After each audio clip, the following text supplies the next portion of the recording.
नमस्ते. आपण समाज सुधारक ही सिरीज सुरू केलेली आहे. त्यामध्ये आज आपण दादोबा पांडुरंग तर्खडकर यांच्याविषयीची माहिती पाहणार आहोत. 1814 त्यांचा जन्म झालेला आहे. 1882 मृत्यू झालेला आहे. जीवनाचा कालावधी लक्षात ठेवा. महाराष्ट्र किंवा मराठी भाषेचं व्याकरण त्यांनी पहिल्यांदा 1836 लिहिलेलं आहे आणि ते दादोकृत या नावानं लिहिलेलं आहे. ते टोपण नाव वापरलं होतं.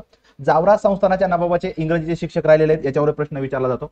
एल्फिस्टन कॉलेजमध्ये इंग्रजीचे सहाय्यक प्राध्यापक राहिलेले आपल्याला पाहता येतात. त्यांनी मानव धर्मसभा 2 तारखा आहेत वेगवेगळ्या, फेब्रुवारी 1843 आणि जून 1844 वेगवेगळ्या आयोगाने हे केलेलं आहे. ही स्थापना सुरतला केलेली आहे. त्यावेळेस दादोबा, दुर्गाराम मंचाराम, दिनमणी शंकर हे लोक त्यात सहभागी झालेले आहेत. 1848 मध्ये मुंबईमध्ये ज्ञानप्रसारक सभा स्थापन केली, तिचे ते अध्यक्ष राहिलेले आहेत. ज्ञानप्रसारक सभेचा हेतू होता देश बांधवात ज्ञानप्रसार आणि समाज जागृती करणं, हे आपल्याला हेतू राहिलेला पाहता येतो. 1849 मध्ये त्यांनी मुंबईमध्ये परमहंस सभा स्थापन केलेली आपल्याला पाहता येते. त्या परमहंस सभेचे अध्यक्ष रामचंद्र जयकर होते. त्यामध्ये कोण कोण सहभागी होतं? भिकोबा चव्हाण, आत्माराम पांडुरंग, दादोबा पांडुरंग, लक्ष्मण शास्त्री हळवे, मोरोबा विनोबा आणि मदन श्रीकृष्ण. सहकारी कोण कोण आहेत कायम लक्षात ठेवायचं. परमहंस सभेचं उद्दिष्ट काय आहे? जाती विषमता नष्ट करणं आणि धार्मिक सुधारणा करणं.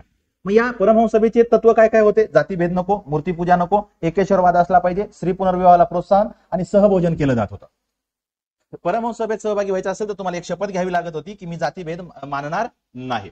त्यांनी धर्मविवेचन हा ग्रंथ जगदवासी आर्य या नावानं लिहिलेला आहे. जावरा संस्थानामध्ये असताना, डेप्युटी कलेक्टर असताना त्यांनी भिल्लाचा बिमोड केला होता. त्यावेळेस त्यांना राव बहादूर ही पदवी मिळालेली आहे. यशोदा पांडुरंगी ही मराठीतली भाषेतली पहिली टीका लिहिलेली आहे.